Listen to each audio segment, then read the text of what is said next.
Today we're tackling a big outdoor project. We're going to be staining this fence. We can protect it from the weather and make it last a lot longer. I had this fence installed earlier this spring, so it's had plenty of time to dry out, and now we are approaching winter, so now it is time to seal this baby up. When it comes to choosing the right stain for your fence, there are a few things that you need to keep in mind: ease of application, durability, protection from the elements, and of course the final look. I've compared a few of the top rated options: the Ready Seal oil-based stain, the Cabot Australian Timber Oil, the Behr Premium Transparent Waterproofing Stain, and the DEFY Extreme, which is what we're going to be using today. First off, let's talk about the Ready Seal stain. This is an oil-based stain. It's known for being really easy to apply, no lap marks, and no back brushing is required. It penetrates deeply into the wood and has good UV protection, but it's not as good as the UV protection of the DEFY.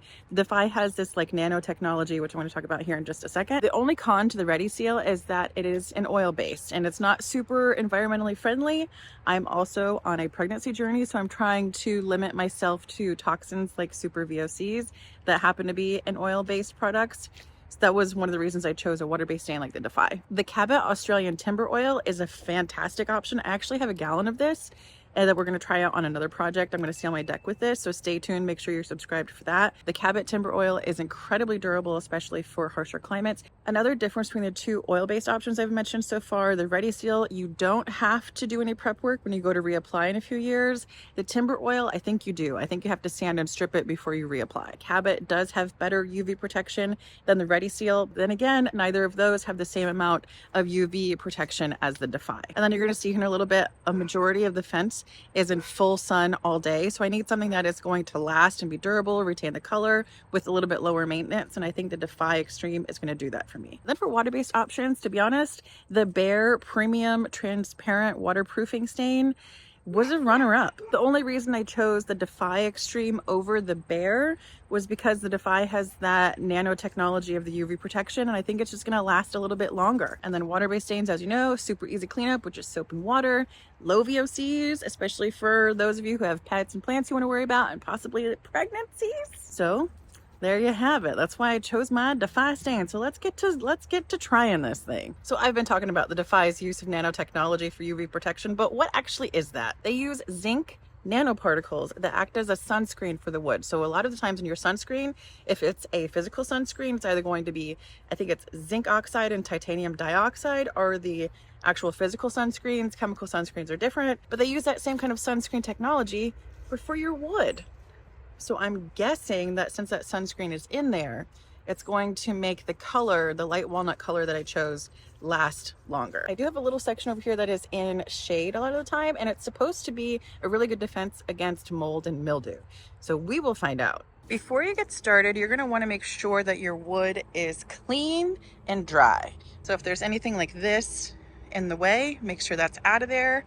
And if you are going to pressure wash this down or scrub this down, make sure you let it dry for at least a couple days. You can use a paint sprayer or even a pump sprayer for the larger sections, but I'm not going to do that. I'm going to be rolling and brushing. Get a 4-inch natural bristle brush like this, and then I'm going to test out a couple different rollers. This is the Wooster Pro. I've used this on another project. That's why it's not super brand new. I've read that a lot of people like to use foam rollers instead, so I brought my little guy. Test this out. Test this one out, and if foam works better, we'll put that foam roller on the big guy. Give her a good stir. This is so watery and so heavy. I think it's gonna be easiest to just scoop some out instead of trying to pour it out, you know?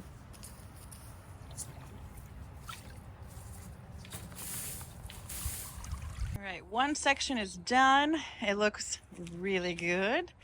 This section by myself took me about 10 minutes. That's also including, you know, the learning curve, back brushing, all that kind of stuff. So I would guess, you know, 8 to 10 minutes per this side of the panel. The other side is going to be easier because you don't have the horizontal struts to deal with. It looks great. It's definitely not as stinky as an oil-based would be. I would say ease of application would be probably like a 7 out of 10. It's not the easiest thing to work with because you do have to worry about lap marks.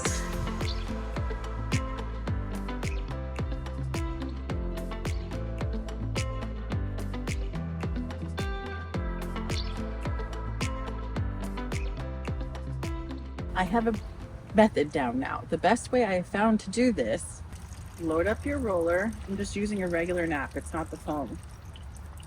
Let it kind of drizzle off a little bit. I'm going to go kind of as close up as you can to the horizontal joist. You're going to have drips, but that's okay. And then we're going to come down, smooth out all those strips, and then get as close as you can to this bottom rail. With what's left over on your roller, you're going to go up top. Again, trying to get as close as you can to that horizontal rail, the bottom section.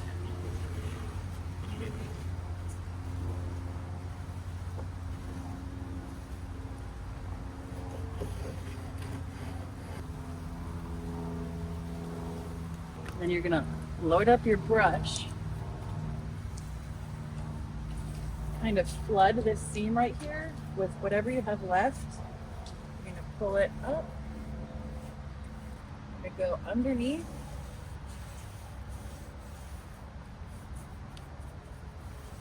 And you're gonna get the underside of this because that needs to be sealed as well. And then you're gonna get that little line that we couldn't reach with the roller. And you're gonna pull down.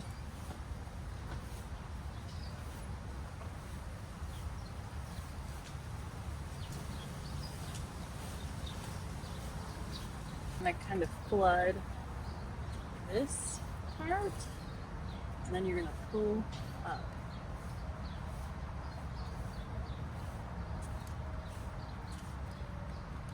And just do the same thing underneath.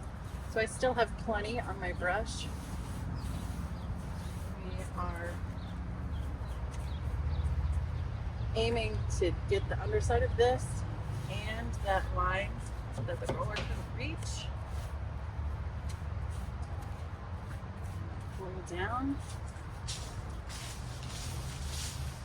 Same thing on the bottom. I'm gonna flood it. Pull up. We just finished our first whole 5-gallon bucket, and we opened the second, but I wanted to show you how much the 1 5-gallon bucket covered. There's a smidge left in that bucket where it would have covered this, but I wanted to go ahead and open a new can. So I'll count all the panels and let you know exactly how many panels this did, but it covered quite a lot. This is just one coat and we only did the inside. We still have to do the outside as well. So let's see, 1, 2, 3, 4, 5, 6, 7, 8, 9, 10, 11, 12, 13, 14, 15, 16, 17, 18, 19, 20, 21, 22, like 22 and a half panels just on the inside.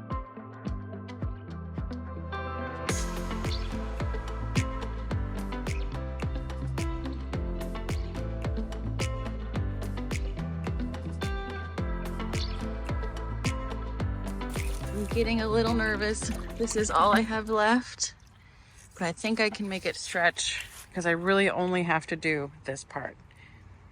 Oh, but it's looking so good. I love this color. Get the sides, especially on the top. It's going to be difficult to get in between, but at least try to get the top and the sides, because this is what's going to see, you know, the most amount of rain and sun.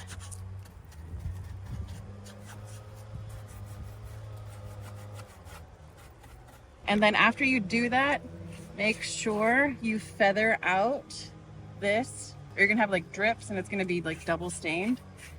So just, you bring it down, bring it up. And don't let it dry, you know, just do a couple boards and then you're good. So it is obviously fall here and this color looks so good against all of the foliage.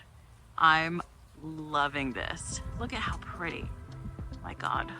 It was a stretch at the end, but 2 5-gallon buckets were perfect. It covered 27 panels front and back, and I am obsessed with this light walnut color. Let me know what you guys think in the comments below, and I will see you all on the next one. Bye.